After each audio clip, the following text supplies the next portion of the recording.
मैं सबसे पहले नवगठित विधानसभा के पहले सत्र में चुनाव जीतकर आए सभी माननीय सदस्यों का हार्दिक अभिनंदन करता हूं और उन्हें बधाई देता हूं। बिहार विधान मंडल के दोनों सदनों के संयुक्त अधिवेशन में माननीय राज्यपाल महोदय का अभिभाषण हुआ है। मैं बिहार विधानसभा के उन सभी माननीय सदस्यों को धन्यवाद देता हूं जिन्होंने माननीय राज्यपाल के अभिभाषण में भाग लिया। माननीय राज्यपाल महोदय ने अपने अभिभाषण में सरकार की उपलब्धियों एवं प्राथमिकताओं को विस्तार से बताया है और इसके लिए मैं माननीय राज्यपाल के प्रति आभार व्यक्त करना चाहता हूं और मैं सदन के समक्ष अपनी कुछ बातें रखना चाहता हूं। अब ये जानिए, आप सब जानते हैं कि 24 नवंबर 2005 को पहली बार एनडीए की सरकार बनी थी और तब से राज्य में कानून का राज है और हम लगातार 20 वर्षों से विकास के काम में लगे हुए हैं। बिहार का विकास करना ही हमारा मुख्य उद्देश्य रहा है। हम दिन रात बिहार को आगे बढ़ाने के लिए भी सोचते हैं और इसी प्रकार काम करते रहते हैं। मैं बिहार की जनता का आभार व्यक्त करता हूं कि उन्होंने इस बार के विधान सभा चुनाव में बढ़ चढ़कर हिस्सा लिया और एनडीए गठबंधन को भारी बहुमत से विजयी बनाया है। शुरू से ही बिहार के विकास का काम हो रहा है। अब किसी प्रकार के डर एवं भय का वातावरण नहीं है। राज्य में प्रेम, भाईचारा एवं शांति का माहौल है। पहले कितना हिंदू मुस्लिम झगड़ा होता था, इसलिए वर्ष 2006 से ही कब्रिस्तानों की घेराबंदी शुरू की गई है। अब बड़े पैमाने पर कब्रिस्तानों की घेराबंदी की जा चुकी है। अब कोई झगड़ा झंझट नहीं होता है और वर्ष 2016 में 60 वर्ष से पुराने हिंदू मंदिरों की घेराबंदी की गई है आज जिससे चोरी आदि की घटनाएं नहीं होती हैं। यह सब काम करवाया गया है जो भी था शुरू से ही। और सर्वप्रथम शिक्षा एवं स्वास्थ्य के क्षेत्र में विशेष ध्यान दिया गया है।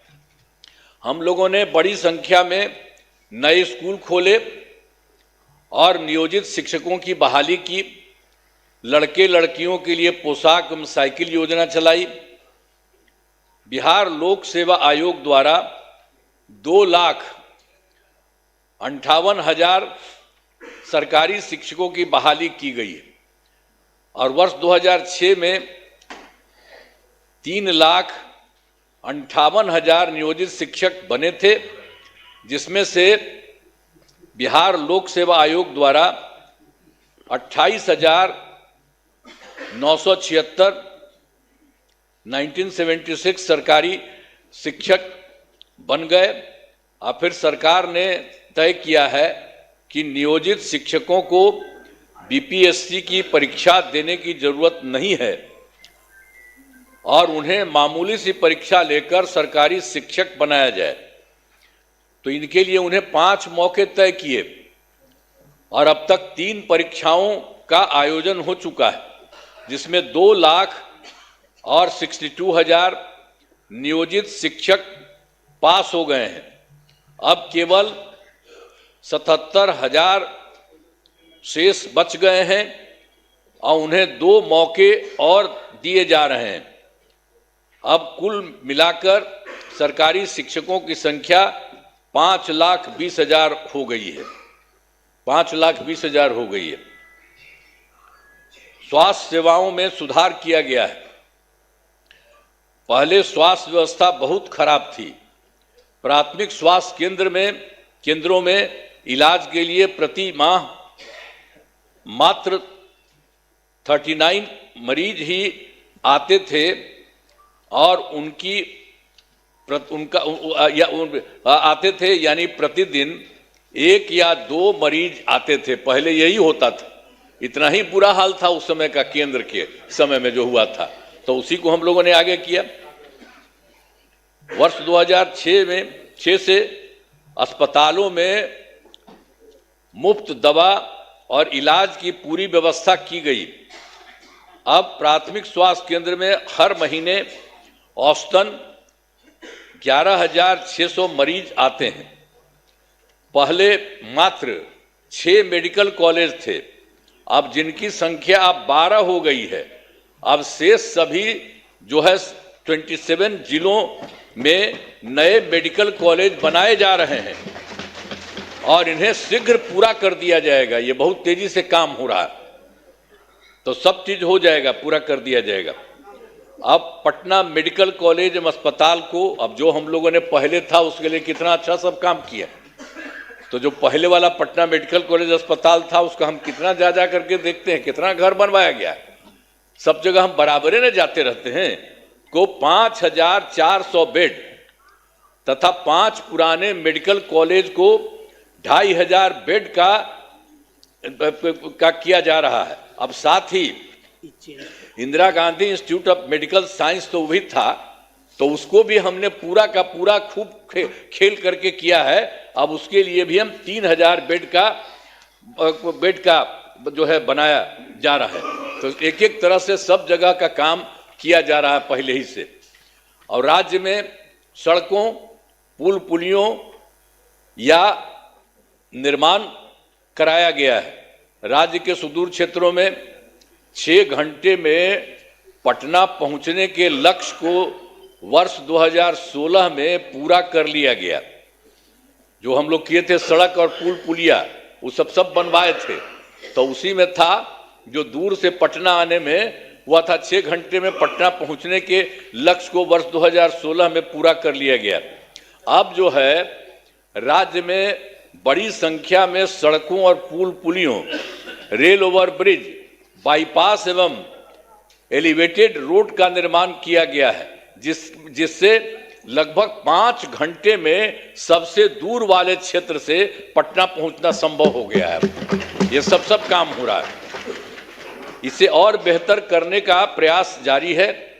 इसके लिए 5 नए एक्सप्रेस वे सड़कों का निर्माण एवं प्रखंड मुख्यालयों को जोड़ने वाली सड़कों का 2 लेन चौड़ीकरण किया जाएगा। और उसके बाद वर्ष 2008 में कृषि रोड मैप बनाकर काम किया गया है। उसी समय शुरू हम लोगों ने काफी किया और आगे भी काफी चला है, जिससे कृषि के क्षेत्र में बहुत अच्छी प्रगति हुई है। अनाज, फल, सब्जी, दूध, अंडा, मांस और मछली उत्पादन काफी बढ़ गया है। अब मछली का उत्पादन 2.5 गुना से अधिक हो गया है और इससे मछली के उत्पादन में बिहार आत्मनिर्भर हो गया है और साथ ही किसानों की आय बढ़ी है। वर्तमान में चौथे कृषि रोड मैप जो हुआ वर्ष 24 से 2025, उसी को हम लोग करवा दिए। जो शुरू हुआ था 18 में, तो 12 तो शुरू था और उसके बाद फिर उसके बाद और बढ़ाए 5, एक बार और 5 से ज़्यादा बढ़ा और उसके बाद फिर बढ़ा दिए। तो इतना ज़्यादा काम हो रहा है, इसलिए आप लोगों को सब चीज़ हम बता दे रहे हैं कि काफ़ी काम हुआ है। तो हर तरह से सब जगह से हो रहा है पूरे तौर पर। अब जो कुछ भी हो रहा है इसके लिए हम लोग पूरा का पूरा काम हो रहा है। अब वर्तमान में चौथे कृषि रोड मैप वर्ष 2024 से 2019 जो हमने बता दिया उसका किए हैं के तहत योजनाओं पर तेजी से काम हो रहा है। और वर्ष 2015 में 7 निश्चय के तहत आर्थिक हल, युवाओं को बल, आरक्षित रोजगार, महिलाओं का अधिकार, तीसरा हर घर तक बिजली और चौथा हर घर नल का जल, पांचवा हर घर शौचालय, छठा टोलों को पक्की सड़कों से जोड़ने तथा सातवां अवसर बढ़े आगे बढ़े का काम किया गया है। और वर्ष 2018 में ही हर घर बिजली पहुंचा दी गई है। सरकार द्वारा शुरू से ही बहुत सस्ती दर पर बिजली दी गई है और अब जो है अब लगभग सभी घरेलू उपभोक्ताओं को बिजली मुफ्त दी जा रही है, अब कुछ नहीं है। और उसी के बाद सरकार की तरफ से उनका जो घर है उनके इच्छुक लोगों के घरों पर सोलर लगवाए जाएंगे सरकार की तरफ से, उनको बहुत फायदा होगा। ये सब काम किया जा रहा है। और वर्ष 2020 में 7 निश्चय 2 के तहत युवा शक्ति बिहार की प्रगति, दूसरा है सशक्त महिला सक्षम महिला, तीसरा है हर घेर तक सिंचाई का पानी और चौथा है स्वच्छ गांव समृद्ध गांव सोलर स्ट्रीट लाइट, पांचवा है स्वच्छ शहर विकसित शहर और छठा है सुलभ ये संपर्कता तथा सातवां है इसके लिए स्वास्थ्य सुविधा टेली मेडिसिन एवं बाल हृदय योजना। सभी पर काफी काम हुआ है और जो भी काम बचे हैं उन्हें शीघ्र पूरा किया जाएगा। ये सब हो जाएगा सब चीज का। और आप जानते ही हैं 2020 में और काम किए थे। 7 निश्चय 2 के तहत ही महिलाओं के लिए 10 लाख नौकरी और 10 लाख रोजगार देना शुरू किया। तो एक तो हो गया 10 लाख युवाओं को सरकारी नौकरी हो चुकी है, लेकिन जो हम लोग 10 लाख रोजगार की बात किए उसका तो एकदम सीधे धीरे बढ़ते बढ़ते अब 40 लाख लोगों को रोजगार दिया जा चुका है। तो आप सोचिए 10-10 विषय न था, तब 10 और 40 होकर के 50 हो गया। दोनों को मिलाकर 50 लाख युवाओं को सरकारी नौकरी का रोजगार दे दिया है। अब अगले 5 वर्षों के में हम लोगों ने तय कर दिया है कि 1 करोड़ युवाओं को नौकरी एवं रोजगार देने का लक्ष्य रखा गया है। इस पर तेजी से काम होगा। तो ये जो 10 लाख युवाओं का सरकारी नौकरी है ये भी और आगे बढ़ेगा। तो ये सब हम कर रहे हैं। अगली बार 5 साल के लिए हम लोग कर दिए हैं कि उसके लिए हम लोग पूरा करेंगे 1 करोड़ युवाओं का। तो ये सब होगा। और फिर महिलाओं के लिए वर्ष 2006 में पंचायती राज संस्थाओं एवं वर्ष 2007 में नगर निकायों में महिलाओं के लिए 50% आरक्षण से शुरुआत की गई। अब तक 4 चुनाव हो गए हैं। सब कुछ शुरू में कर दिए थे हम लोगों ने कर दिए थे 16 में पंचायती राज संस्थाओं में और 7 में किए थे नगर निकायों में और सबको महिला का 50% कर दिए। वो सब तो है ही और उसका 4 चुनाव उसके अलावे भी चल रहा है, वो बहुत अच्छा हुआ। और वर्ष 2013 से पुलिस में 35% आरक्षण दिया है हम लोगों ने। अब जान लीजिए अब बिहार पुलिस में महिलाओं की संख्या देश में सबसे अधिक है। और वर्ष 2016 से महिलाओं को सभी सरकारी नौकरियों में 35% आरक्षण दिया जा रहा। पहले बिहार में स्वयं सहायता समूह की संख्या बहुत कम थी, वो पहले बड़ा खराब था, तो इसीलिए हम लोगों ने किया। वर्ष 2006 में विश्व बैंक से कर्ज लेकर राज्य में स्वयं सहायता समूह का गठन किया और उसका नाम हम लोगों ने जीविका दिया। जीविका दीदी भी कहते हैं। और कितना बढ़ा हुआ, अब स्वयं सहायता समूह की संख्या बढ़ गई और जीविका दीदियों की संख्या 1 करोड़ 40 लाख हो गई। अब इसके बाद हम लोगों ने 2024 में भी किया कि शहरी क्षेत्रों में भी नहीं होता है वो भी हो। अब शहरी क्षेत्रों में स्वयं सहायता समूह का गठन हो रहा।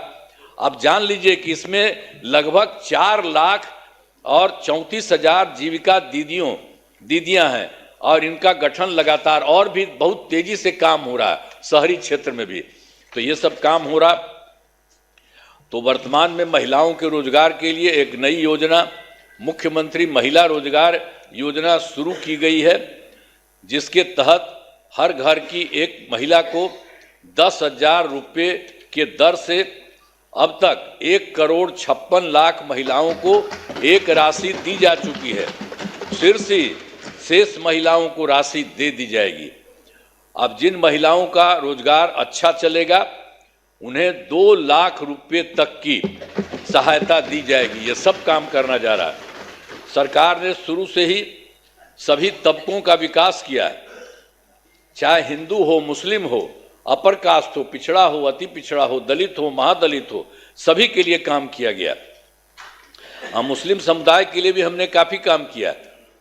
मदरसों को सरकारी मान्यता दी गई है, उनके शिक्षकों को अन्य सरकारी शिक्षकों के बराबर वेतन दिया गया है। अब सभी वृद्धजनों, दिव्यांगजनों और विधवा महिलाओं को मिलने वाली पेंशन की राशि 400 रुपये से अभी बढ़ा करके हम लोगों ने कर दिया है, 1100 रुपये कर दिया गया, जिससे 1,14,00,000 लोगों को फायदा हो रहा है। अब विकास कार्यों में जो कमी रह गई उसे पूरा करने के लिए वर्ष 2024 के दिसंबर एवं 2025 के सरकारी जनवरी फरवरी माह में हम जो गए थे, मैंने प्रगति यात्रा के दौरान सभी जिलों में जाकर विकास कार्यों को देखा और जो कमी रही उसे पूरा करने के लिए पूरे बिहार के लिए 430 नई योजनाओं की स्वीकृति दी गई है और हर जिले में जो कुछ भी है उसके लिए काम किया जा रहा है। सभी जिलों में इन योजनाओं पर काम शुरू हो चुका है। इन सभी कार्यों को शीघ्र पूरा करा लिया जाएगा। अब इसके अलावा बिहार के विकास में अब केंद्र सरकार ने भी कितना बड़ा सहयोग किया। बिहार के विकास में केंद्र सरकार का पूरा सहयोग मिल रहा है। जुलाई 2024 में 24 के बजट में बिहार को विशेष आर्थिक सहायता के रूप में सड़क, उद्योग, स्वास्थ्य, पर्यटन, बाढ़ नियंत्रण के लिए बड़ी राशि देने की घोषणा की गई है केंद्र सरकार के द्वारा जुलाई 2024 में। और फिर फरवरी 2025 के बजट में बिहार में मखाना बोर्ड, एयरपोर्ट की स्थापना, पश्चिमी कोसी नहर के लिए वित्तीय सहायता आदि की घोषणा की गई है। और फिर वर्ष 2018 में देश के कुछ राज्यों में खेलो इंडिया यूथ गेम्स का आयोजन हुआ था। अब इस वर्ष खेलो इंडिया यूथ गेम्स का आयोजन बिहार में हुआ है, जो गौरव की बात है। इन सब के लिए आदरणीय प्रधानमंत्री श्री नरेंद्र मोदी जी का हम नमन करते हैं। सब करिए ना नमन, एक बार हाथ उठा के बढ़ाइए। सब काम किए, सब काम किए, सब कुछ कर रहे हैं। आप लोग काहे नहीं करते है? आप लोग भी कहिए, सबके लिए काम कर रहे हो सब तरह से, तो इसीलिए हम आपको कह रहे हैं। तो इसके लिए आदरणीय प्रधानमंत्री श्री नरेंद्र मोदी जी का नमन करते हैं। आदरणीय प्रधानमंत्री जी कई बार बिहार आए हैं तथा उनके द्वारा विकास कार्यों का शिलान्यास शुभारंभ किया गया है। बहुत बार हम आते हैं पटना और चारों तरफ देखते हैं और सबके लिए फायदा करते हैं। तो ये सब काम हो रहा है, इन सभी योजनाओं पर अब तेजी से काम हो रहा है। तो मतलब जो बिहार के माध्यम से और केंद्र के माध्यम से इतना हो रहा है कि अब जान लीजिए कि इस बार जो हम लोग आए हैं, अब आप समझ लीजिए कि बहुत आगे बढ़ेगा, बहुत विकसित होगा आगे, इस बात को जान लीजिए। हमने आपके सुना ना भाई, सुना ना, बैठे बैठे पहले था बतवा मेरा सुनबे, बैठे बैठे मत बोलिए, कहला कर रहे हो, सुनो प्लीज बैठे बैठे मत बोलिए। हमने आपको पहले ही बताया है कि हमारी सरकार ने पिछले 20 वर्षों में विकास के अनेक काम किए हैं। इस क्षेत्र में काम हुआ है, चाहे शिक्षा हो, स्वास्थ्य हो, सड़क हो, बिजली हो, कुर्सी हो, महिला सशक्तिकरण के लिए बहुत काम हुआ है। समाज के हर तबके के लिए सरकार ने काम किया है। इस बार बिहार के लोगों ने भारी बहुमत से एनडीए नेशनल डेमोक्रेटिक अलायंस को जिताया है। अब विकास की गति को और तेज किया जाएगा।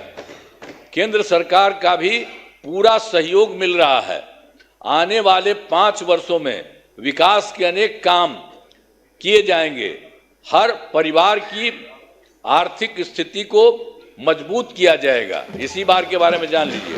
और तेजी से जो है औद्योगिक विकास किया जाएगा। महिलाओं और युवाओं के लिए रोजगार के अवसर बढ़ाए जाएंगे और शिक्षा एवं स्वास्थ्य को और आगे बढ़ाया जाएगा। कृषि रोड मैप के काम को तेजी से किया जाएगा। खेल एवं पर्यटन क्षेत्र का तेजी से विकास किया जाएगा। और सातवां है, गांव के साथ साथ शहरों का भी तेजी से विकास किया जाएगा। अब हमारा राज्य लगातार विकास कर रहा है। इन दिनों काम को और आगे बढ़ाया गया है। अब अगले 5 वर्षों में और ज़्यादा काम होगा, जिससे बिहार काफ़ी आगे बढ़ेगा। जो इस बार का काम है, जान लीजिए, बहुत आगे बढ़ेगा। अब बिहार के विकास में केंद्र का भी पूरा सहयोग प्राप्त हो रहा है। जो आपको हम बता दिए, केंद्र सरकार भी पूरा सहयोग प्राप्त हो रहा है। तो बिहार और विकसित होगा और देश की प्रगति में महत्वपूर्ण योगदान होगा। तो मैं अनुरोध करता हूं कि माननीय राज्यपाल महोदय के अभिभाषण के लिए उनके प्रति धन्यवाद का प्रस्ताव सदन सर्वसम्मति से पारित करें। यही हम करें। बहुत चीज़ उनको जो दिया था वो भी कर दिए हैं, और ये सब आपको बता दिए हैं कि बहुत सारा काम हो रहा है और तेजी से काम हो रहा है। इन्हीं शब्दों के साथ मैं अपनी बात समाप्त करता हूं। बहुत बहुत धन्यवाद। आप लोग काहे नहीं कर रहे हैं? काहे नहीं कर रहे हैं? ये सब लोग कर रहे हैं। अरे भाई, अरे सब के लिए फायदा है। अरे भाई, अब हम तो 2 बार, अब तो थोड़ा थोड़ा आपको रखे हुए थे, तो कितना हम कमा किए थे। आप तो सब मेरा बतवा मान लेते थे। अब बाद में गड़बड़ की है तो हम तो छोड़ दिए, अब कभी नहीं जाएंगे। अब तो हमारा पहले का है वही रहेंगे। लेकिन जितना काम किया है तो आप काहे नहीं करेंगे? आपको कौन चीज बना था? तो इतना जो काम हुआ है तो आपको भी याद रखिए। समझ गए ना? तो इन्हीं शब्दों के साथ बाकी सब कर रहे हैं ना, तो हाथ उठा के बताइए। बहुत बहुत बधाई। हाथ दीजिए आप लोग।